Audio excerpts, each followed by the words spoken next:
Hello बच्चों, welcome to my channel learning launch 9। आज हम शुरू करेंगे क्वेश्चन नंबर 2। तो क्वेश्चन नंबर 2 के अंदर देखो आपको एक फिगर दी हुई है।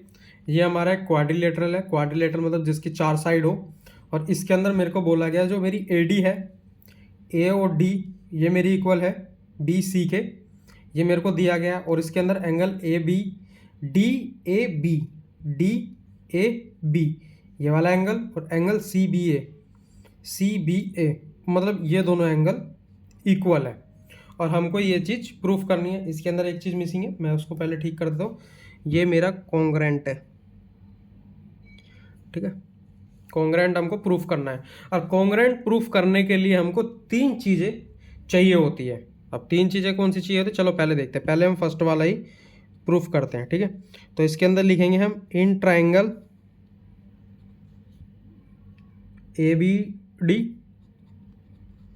ABD एंड ट्राइंगल BAC, जिसको हमने प्रूफ किया है वही 2 एंगल हमने यहाँ ले लिया ट्राइंगल, ठीक है। अब देखो ABD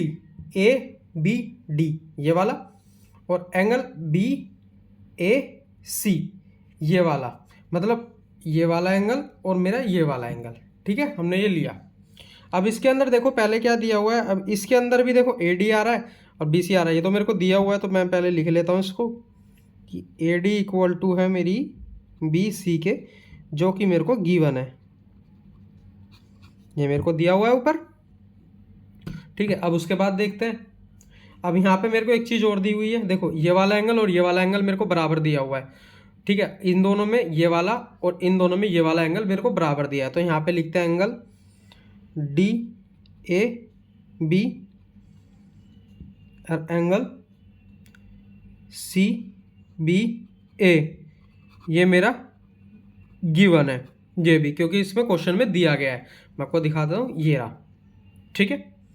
अब मेरे को 2 चीज़ मिल गई, एक चीज़ और चाहिए। अब इसमें एक चीज़ ध्यान से देखो कि इस वाले एंगल में और इस वाले एंगल में मेरी AB कॉमन है।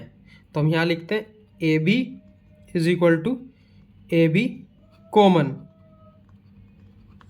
ये मेरी कॉमन है।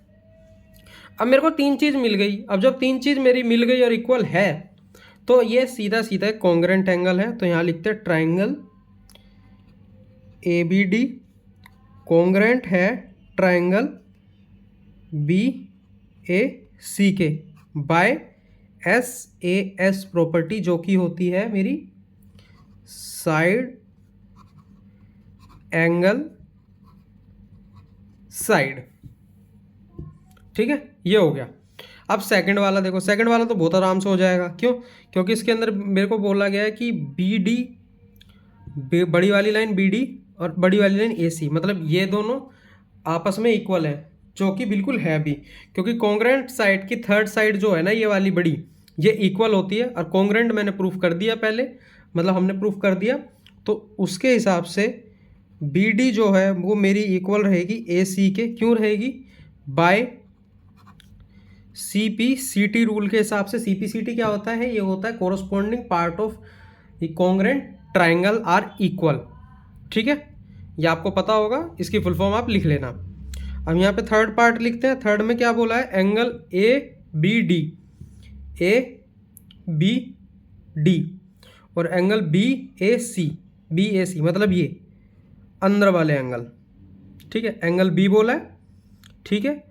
BABD के अंदर, ठीक है, ये वाला एंगल, और BAC ये वाला एंगल, मतलब इसके अंदर बोला है ये दोनों एंगल हमको प्रूफ कर, मतलब आपस में बराबर करने हैं। और जो कि सही भी, क्योंकि बराबर है, क्योंकि ये दोनों आपस में देखो कोरस्पॉन्डेंस एंगल है, क्योंकि एक ही साइड पे बने हुए, मतलब कॉमन लाइन है और उसी पे बने हुए हैं, कोरस्पॉन्डिंग एंगल है।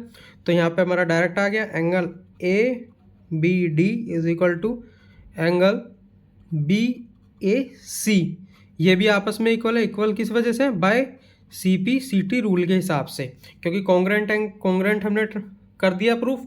कॉन्ग्रेंट के हिसाब से ये दोनों चीज़ हमारी CPCT से हो जाएगी। CPCT क्या होता है? Corresponding part of congruent triangles are equal, ये भी कोरस्पॉन्डिंग पार्ट है इसके, ठीक है। आई होप आपको मेरा पढ़ाया हुआ समझ में आया तो मेरे चैनल को लाइक एंड सब्सक्राइब करें, अपने फ्रेंड्स में भी शेयर करें। बाकी के नेक्स्ट क्वेश्चन नेक्स्ट वीडियो में।